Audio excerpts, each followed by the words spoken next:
नमस्कार साथियों, मैं doctor Manoj Ahuja Ahuja news channel में आपका हार्दिक अभिनंदन करता हूं। आहूजा न्यूज बुलेटिन देखने से पहले हम आपको बता दें, हमारा न्यूज चैनल कोई प्रोफेशनल चैनल नहीं है। आपकी आवाज को उचित मंच तक पहुंचाना हमारी पहली प्राथमिकता है। आपको कानून की विशेष जानकारियां देना हमारा मुख्य उद्देश्य है। हमारे से जुड़े रहने के लिए आप हमारे न्यूज चैनल को अपने मोबाइल पर सब्सक्राइब करें। आपकी समस्या व आपका कोई भी सुझाव हो तो हमारे रजिस्टर्ड मोबाइल नंबर पर भेजें। तो आइए देखते हैं आज की विशेष खबरें आहूजा न्यूज चैनल के साथ। शहर के शिवाजी नगर स्थित श्री ब्रज मधुकर स्मृति भवन में चातुर्मास हेतु विराजित महाश्रमणी गुरु माता महासती श्री पुष्पावती जी महारासा के शुभ सानिध्य में आज दिन की शुरुआत प्रतिदिन की तरह मांगलिक प्रत्याख्यान एवं गुरु वंदन से हुई। धर्म सभा को संबोधित करते हुए उप प्रवर्तिनी श्री राजमती जी महारासा ने फरमाया, गुरु वह विभूति है जिसके अस्तित्व मात्र से सुख, अस्तित्व और आनंद बरसता है, जिनकी निगाहों से बिना मांगे करुणा और वात्सल्य बरसता है, जिनके करों से अयाचित आशीर्वाद बरसता है, जिनके हृदय में सर्वसृष्टि के लिए प्रेम और पवित्रता बरसती है, जिनके चरणों में मंगल और कल्याण बरसता है, जिनके रोम रोम से जगती का हित सुख और आरोग्य बरसता है। ऐसे गुरु भगवंतों के प्रति सदैव आदर, विनय, भक्ति का भाव रखना चाहिए। गुरुजनों की निंदा विकथा से सदैव दूर रहना चाहिए। परम उपकारी गुरुजनों से ज्ञान प्राप्त करके जीवन उन्नत बनाना चाहिए। साध्वी डॉक्टर राजरश्मि जी महारासा ने फरमाया, हमारे पूर्वकृत कर्म हमारा भाग्य बनकर उदय में आते हैं और सुख दुख का अनुभव हमें करना पड़ता है। पुरुषार्थी बनकर संभाव से कृत कर्मों का भुगतान करना एवं हर परिस्थिति में उत्साहपूर्वक श्रेष्ठ कार्य करते हुए आत्मा का कल्याण करने का प्रयास करना चाहिए। पुरुषार्थी मानव के कर कमलों में लक्ष्मी का, वाणी में सरस्वती, रोम रोम में शक्ति स्वरूपा दुर्गा और राहों में विघ्न विनाशक गणेश विराजमान रहते हैं। सत्पुरुषार्थी तीनों लोकों में पूजनीय बन जाता है। साध्वी डा राजरिद्धि जी महारासा ने फरमाया, सुबाहु कुमार ने जिनवाणी के अनुरूप आगार धर्म में प्रवेश किया और पाप मार्ग का त्याग किया। सुपात्र दान, अनुकंपा दान देकर अपने धन का सदुपयोग किया। अनंत पुण्यवाणी से युक्त आत्म कल्याण के मार्ग पर अग्रसर हुआ। इसी प्रकार भव्य आत्माएं सदाचारी बनकर आत्म कल्याण करती है। प्रश्नोत्तरी पुरस्कार और वात्सल्य प्रभावना का लाभ श्री पार्समल लुनावत जी ने लिया। प्रतिदिन आयम्बिल की श्रृंखला जारी है। संघ महामंत्री अनिल जी सोनी ने संघ संबंधी सूचनाएं सभा को दी। चातुर्मास संयोजक संपत राज मेहता, अध्यक्ष सूर्य प्रकाश कोठारी, राजीव चौरदिया, संदीप कोठारी, सुरेश बर्दिया, सोमेश सचेती, मेघराज जी मारू, महावीर जी जामत सहित महिला शक्ति की उपस्थिति प्रवचन सभा में रही।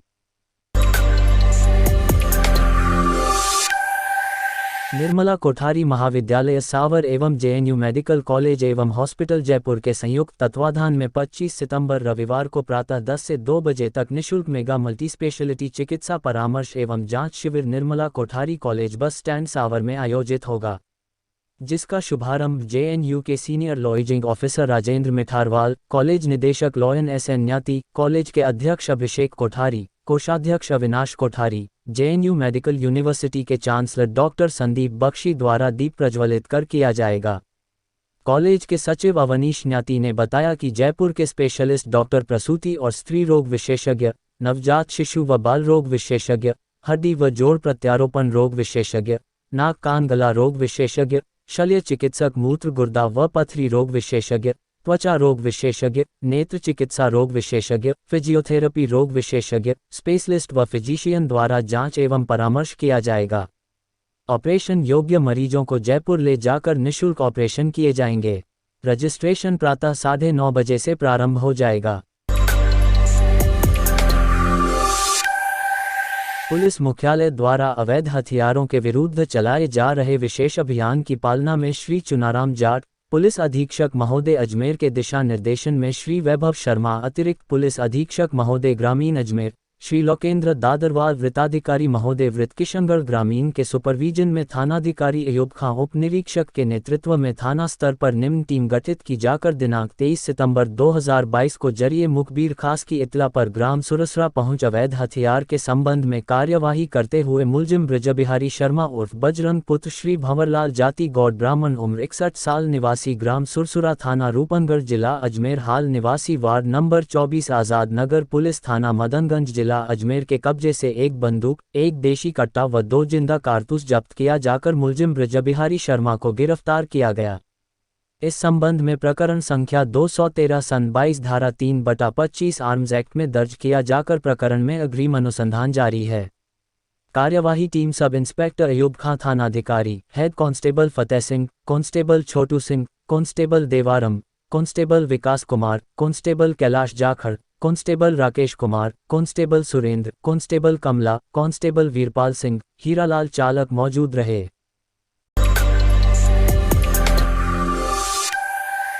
राजकीय विधि महाविद्यालय अजमेर में एल.बी. प्रथम वर्ष के ऑफलाइन आवेदन फॉर्म भरे जा रहे हैं। इसके सहायतार्थ अखिल भारतीय विद्यार्थी परिषद के कार्यकर्ताओं ने महाविद्यालय परिसर में हेल्प डेस्क लगाए।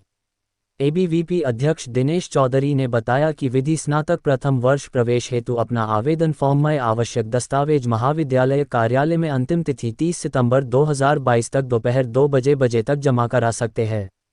लॉ कॉलेज एबीवीपी अध्यक्ष पद प्रत्याशी राजेंद्र कालिस और इकाई उपाध्यक्ष रामदेव प्रजापत ने बताया कि विद्यार्थियों को किसी प्रकार की समस्या न हो, जिसके समाधान और मदद के लिए अखिल भारतीय विद्यार्थी परिषद ने हेल्प डेस्क लगाए, जिसमें निःशुल्क आवश्यक सामग्री उपलब्ध की गई है। आवेदन फॉर्म के साथ सेकेंडरी, सीनियर सेकेंडरी और स्नातक अंक तालिका, टीसी, सीसी, जाति प्रमाण पत्र और माइग्रेशन आदि प्रमुख दस्तावेजों की फोटो प्रतियां स्वप्रमाणित कर संलग्न करना अनिवार्य है। अखिल भारतीय विद्यार्थी परिषद ने विद्यार्थियों की सुविधा हेतु हेल्पलाइन नंबर 9602881883 जारी किया। इस अवसर पर संयुक्त सचिव आशीष पारीक, करतार चौधरी, रानी कंदारा, मोहन यादव, गौरांग गोयल, आरती जोड़, अनीता प्रजापत, तरुण गहलोत, विक्रम सिंह आदि एबीवीपी कार्यकर्ता उपस्थित रहे। विनय मसूदा विधानसभा क्षेत्र में राजनीति के चाणक्य के रूप में विख्यात नाथूलाल चौपड़ा की द्वितीय पुण्यतिथि के अवसर पर रविवार को विशाल रक्तदान शिविर का आयोजन किया जाएगा। सरपंच चौपड़ा के पुत्र अजय सिंह उर्फ बहादुर चौपड़ा ने बताया कि उनके स्वर्गीय पिताजी ने अपने जीवन में लाखों लोगों की भलाई करते हुए एक सच्चे समाज सेवक की भूमिका निभाई थी। वो और उनके परिवार के सदस्य उन्हीं के द्वारा दिखाए गए मार्ग पर चलने का प्रयास कर रहे हैं। उनकी स्मृतियों को जीवित रखने के लिए गत वर्ष भी रक्तदान शिविर का आयोजन करते हुए परिवार व समाज के करीब 200 लोगों ने रक्तदान किया था। कल रविवार को भी गुरुकुल विद्यालय के सामने स्थित बाबा रामदेव ईंट उद्योग पर रक्तदान शिविर का आयोजन किया जाएगा।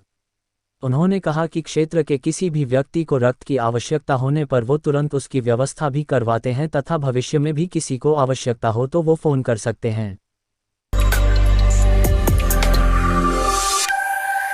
भगवान सत्यनारायण मंदिर के भक्त मनोज मिश्रा के आज कस्बे में पधारने पर टीम सत्यनारायण मंदिर समिति के उपाध्यक्ष व पूर्व उप सरपंच बुद्धराज रैगा के नेतृत्व में अभिनंदन किया गया।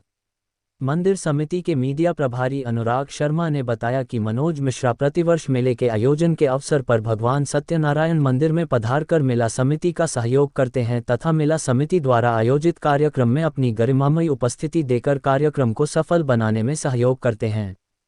आज मां त्रिपुरा सुंदरी के दर्शनार्थ जाते हुए भगवान के दर्शनार्थ रुकने पर उनका अभिनंदन किया गया। इस अवसर पर मंदिर के पुजारी पंडित सियाराम उपाध्याय ने स्पेशल पूजा अर्चना कर उन्हें सदैव सुखी रहने व दीर्घायु होने का आशीर्वाद दिया। मिश्रा के अभिनंदन के अवसर पर एडवोकेट डॉक्टर मनोज आहूजा, दशरथ शर्मा, दीपक भाटी, देशराज चौधरी, जयसिंह सैन, गोपाल जायसवाल, मुकेश शर्मा, नीतेश नायक, बुद्धराज गुर्जर कीटाप आदि मौजूद रहे। इस मौके पर बुद्धराज रैगा के नेतृत्व में मिश्रा का माल्यार्पण कर उन्हें स्मृति चिन्ह भेंट किया गया तथा 5 दिवसीय मेले के आयोजन के अवसर पर उन्हें निमंत्रण भी दिया गया। मिश्रा ने सभी का आभार व्यक्त करते हुए भगवान सत्यनारायण के प्रति आस्था व्यक्त करते हुए निमंत्रण का आतिथ्य स्वीकार किया व सभी भक्तों के उज्ज्वल भविष्य के लिए मंगल कामना की। आज दशनाम गोस्वामी समाज नौगांव मंडल पंजीकृत संस्था केकड़ी सरवार जिला अजमेर की बैठक का आयोजन केकड़ी में किया गया। मीटिंग की अध्यक्षता मंडल महंत लादू जीबन बोगाला ने की। मीटिंग के मुख्य अतिथि शंकराचार्य गृहस्थ आश्रम पुष्कर अध्यक्ष रामेश्वर गोस्वामी प्रतापपुरा ने की। मीटिंग में समाज के व्यक्तियों ने कई अहम निर्णयों पर चर्चा की। सबसे पहले मंडल अध्यक्ष दिनेश गिरी ने समाज के पधारे महंत जी का साफा बंधन कर स्वागत किया। फिर पुष्कर मंदिर अध्यक्ष रामेश्वर गोस्वामी प्रतापपुरा ने की। मीटिंग में समाज के व्यक्तियों ने कई अहम निर्णयों पर चर्चा की। सबसे पहले मंडल अध्यक्ष दिनेश गिरी ने समाज के पधारे महंत जी का साफा बंधन कर स्वागत किया। फिर पुष्कर मंदिर अध्यक्ष रामेश्वर गोस्वामी का साफा बंधन कर स्वागत स्वागत किया। गोबराज जी का साफा बंधन कर स्वागत किया और पधारे सभी सदस्यों को भगवा चादर ओढ़ाकर स्वागत किया। समाज के द्वारा दिसंबर माह में मनाया जाने वाले सती अनुसुया के पुत्र ब्रह्मा विष्णु महेश के अवतार गुरु दत्तात्रेय जी की जयंती का आयोजन पहली बार केकड़ी में किया जाना है। पिछले 11 वर्ष से संस्था आसपास के गांवों में इस महोत्सव को मानती आ रही है। नौगांव मंडलाध्यक्ष दिनेश गिरी गोस्वामी केकड़ी ने बताया कि संस्था के द्वारा प्रतिभाशाली बालकों, नवचयनित राजकीय कर्मचारियों, समाज सेवा करने वाले कार्यकर्ताओं का सम्मान का आयोजन भी जयंती के कार्यक्रम में किए जाने का निर्णय लिया गया है और संस्था का लेखा जोखा का हिसाब किया गया। इस मौके पर पधारे सभी मंडल अध्यक्ष, मंडल उपाध्यक्ष गोपाल पुरी उगाई, संदीप गिरी, सचिव शिवराज गोस्वामी पारा, कोषाध्यक्ष बबलूपुरी लल्लाई, सह कोषाध्यक्ष सत्यनारायण भारती प्रतापपुरा, संगठन मंत्री सुखलाल भारती भराई, सीताराम गिरी पारा, रामावतार पुरी निमोद, महामंत्री मुकेश पुरी उगाई, सलाहकार मंत्री गणेश गिरी अजगरी, उमेश गिरी पारा, मंडल मंत्री सांवरिया पुरी उगाई, प्रचार मंत्री भंवर गिरी केकड़ी, अजय पुरी उगाई, तेजूपुरी निमोद, अन्य बजरंगपुरी कालेदा, कृष्णगोपाल राधेश्याम गिरी गणेशपुरा, भगवत गिरी केकड़ी, महेंद्र गोस्वामी प्रतापपुरा, सुरेंद्रपुरी लल्लाई, बुधनारायण पुरी लल्लाई, तेजूपुरी प्रतापपुरा, रमेश गिरी पारा, गोगराज पुरी जी जोताया। मीटिंग समापन पर पधारे सभी सदस्यों का दशनाम गोस्वामी समाज नौगांव मंडल अध्यक्ष दिनेश गिरी ने आभार जताया। कर्नाटक हाईकोर्ट ने कहा कि अनुच्छेद 350 कहता है कि जहां एक नागरिक प्रत्यावेदन के माध्यम से शिकायत करता है, उसे अनिश्चित काल तक बिना विचारे लंबित नहीं रखा जा सकता है। न्यायमूर्ति कृष्णा एस दीक्षित की पीठ उस याचिका पर विचार कर रही थी जहां याचिकाकर्ताओं की शिकायत अधिकार क्षेत्र के अधिकारियों द्वारा उनके अभ्यावेदन पर विचार न करने से संबंधित थी। श्री H.C. शिवरामू याचिकाकर्ताओं के वकील का तर्क था कि उक्त प्रत्यावेदन में अधिकारियों के हाथों कुछ कार्रवाई की मांग की गई है ताकि मंदिर में भक्तों के मुक्त प्रवाह को सुनिश्चित किया जा सके। याचिकाकर्ता उनमें से कुछ हैं। श्री B.V. कृष्णा ने याचिका का विरोध करते हुए कहा कि विवाद प्रकृति में दीवानी है और इसे सिविल कोर्ट के समक्ष बेहतर तरीके से पेश किया जा सकता है। उच्च न्यायालय ने कहा कि हमारे संविधान के अनुच्छेद 350 में कहा गया है कि जहां कोई नागरिक अधिकार क्षेत्र के अधिकारियों के समक्ष शिकायत करता है, उसे अनिश्चित काल तक बिना विचारे नहीं रखा जा सकता है। इसी तरह के मामलों में इस अदालत ने इस तरह की शिकायत पर विचार करने का निर्देश दिया है और इसलिए याचिकाकर्ताओं के साथ भेदभाव नहीं किया जा सकता है। उपरोक्त के मद्देनज़र पीठ ने याचिका की अनुमति दी और दूसरे प्रतिवादी को निर्देश दिया कि वह याचिकाकर्ताओं के विषय के अभ्यावेदन पर कानून के अनुसार विचार करे।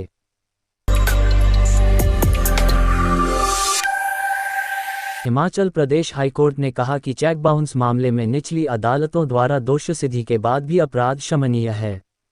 न्यायमूर्ति संदीप शर्मा की पीठ निचली अदालत द्वारा पारित फैसले की पुष्टि करते हुए अतिरिक्त सत्र न्यायाधीश द्वारा पारित फैसले को चुनौती देने वाली याचिका पर विचार कर रही थी, जहां याचिकाकर्ता अभियुक्त को नेगोशिएबल इंस्ट्रूमेंट्स एक्ट की धारा 138 के तहत दंडनीय अपराध का दोषी ठहराया गया है।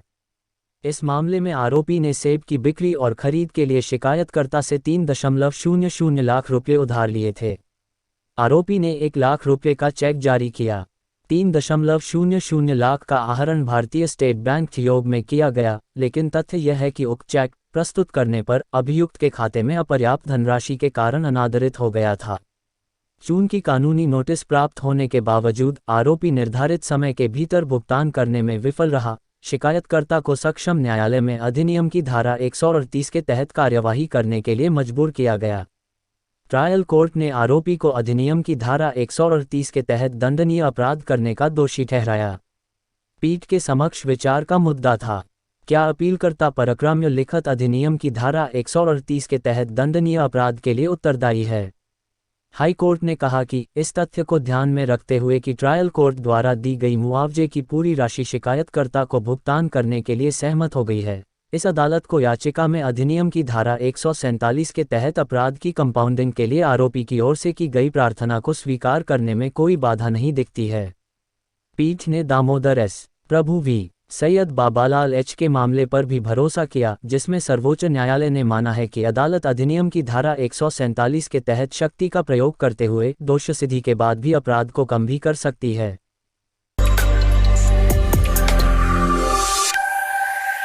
राजस्थान नवल एनसीसी यूनिट का वार्षिक प्रशिक्षण शिविर का उद्घाटन समारोह शनिवार को आयोजित किया गया। Camp commandant commander Manish Singh ने कैडेट्स को संबोधित करते हुए कहा कि राष्ट्रीय कैडेट कोर के कैडेट्स आर्मी की सेकंड लाइन है। साथ ही साथ कैडेट्स सामाजिक सरोकार से जुड़कर देश की सेवा करने में भी पीछे नहीं है। अपने संबोधन में कमांडर मनीष सिंह ने बताया कि एनसीसी के वार्षिक प्रशिक्षण शिविर का ऐड विश्राम स्थली में आयोजित किया जा रहा है, जिसमें नेवल यूनिट के 600 एनसीसी कैडेट्स छात्र छात्राएं भाग ले रहे हैं। साथ ही विभिन्न शिक्षण संस्थाओं के 19 एनसीसी अधिकारी प्रशिक्षण शिविर में भाग ले रहे हैं। एनसीसी अधिकारी सब लेफ्टिनेंट डॉक्टर महावीर प्रसाद ने बताया कि 10 दिवसीय वार्षिक प्रशिक्षण शिविर में कैडेट्स को राष्ट्रीय कैडेट कोर के पाठ्यक्रम से रूबरू करवाया जाएगा, जिसमें शैक्षणिक गतिविधियों के साथ ही प्रैक्टिकल कक्षाएं भी आयोजित की जाएगी। कैडेट्स को नवल एनसीसी पाठ्यक्रम के तहत भारतीय नौसेना का परिचय, नौसेना की कार्यप्रणाली तथा नौसेना से संबंधित विभिन्न प्रकार की पाठ्यक्रम से अवगत कराया जाएगा। उन्होंने बताया कि कैंप में प्रतिदिन सुबह पीटी और योगा की कक्षाएं आयोजित की जाएगी। दोपहर में कैडेट्स को ड्रिल और विभिन्न प्रैक्टिकल कक्षाओं का आयोजन कर पाठ्यक्रम की जानकारी दी जाएगी। शाम को विभिन्न खेलकूदों का आयोजन होगा। इसी के 75th ईयर में एंटर कर रहे हैं, you can well appreciate there are so many alumni who have passed out of the portals of NCC, and they are very proud today. आप लोग यंग कैडेट्स हैं, मैक्सिमम JDJW हमारे पास हैं जो लाइफ में पहली बार किसी तरह का कैंप अटेंड कर रहे हैं। आपके पेरेंट्स ने हमारे पास आपको इसलिए भेजा है ताकि हम आपको एनसीसी के जो इथोस है वो हम आपको अच्छे से एनकरेज कर सके, क्योंकि इसके बाद जब आप इस कैंप को खत्म करके भी बाहर जाएंगे, कितने दिन का कैंप है? 8 डेज। आज फर्स्ट डे है, कल तो आप आए थे, शुरुआत तो आज से है। Important thing is this, camp मौज मस्ती की जगह नहीं है, ये मिलिट्री नहीं है, और मिलिट्री से